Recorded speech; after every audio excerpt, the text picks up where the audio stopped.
Tell me about your childhood, Mr. Ken.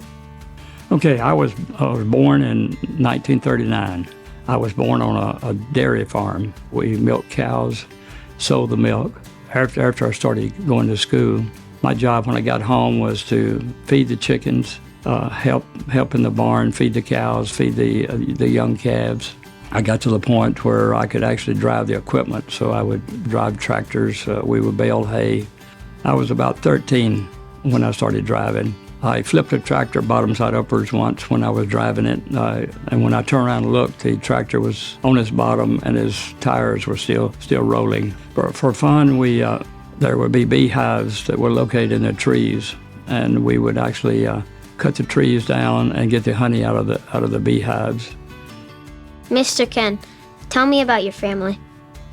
My wife and I met when I was on the school bus, and she was only 12 years old. And I told a friend, I was 15, I told a friend that's who I was going to marry.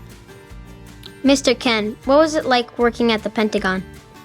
It was a lot of fun, a lot of responsibility. I worked in the transportation area, so it was how do you transport supplies into the war zones. My job was prepare for future wars. What was it like teaching at UF and becoming the university's budgeting director? Yeah, in 1968, I became the budget director for the University of Florida. That also was a lot of fun. I had been at the university for only 1 year as a professor when I was asked to become director of budgeting. And that actually was based upon my experience working for the Secretary of Defense. Tell me about the award you earned at HERC.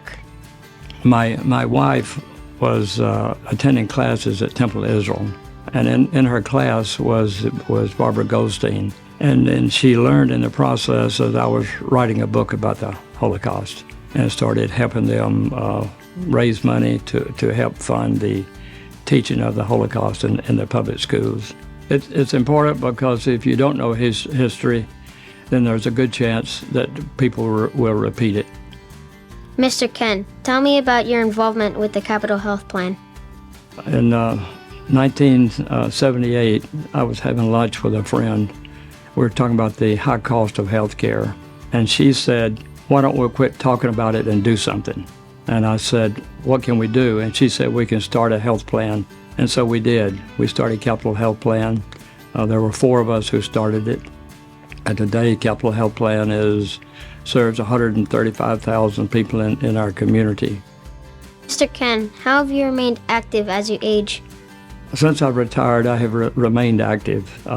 Every day I get up and try to work on different projects. So I also helped found an organization called Choose Tallahassee. We're encouraging people to retire in Tallahassee like they do to other cities in Florida, because every time 100 people move to Tallahassee, it creates about 90 new jobs in our community.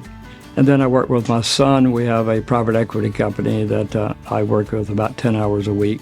I work in organizations that help other people. Currently, I'm helping the refugees that have relocated here from other countries. Terrible situations in their own lives. Afghanistan people, for example. They are looking for jobs to support themselves. It's called the Tallahassee Refugee Connections Committee. Mr. Ken, what advice do you have for kids my age? My advice is that whatever you do the best you can. Because all of your life, you're going to be competing with other people, whether it's in your career, whether it's in your grades at school. And I already know because you have a black belt in Taekwondo. So you're already on that path of doing the best you can at whatever you do.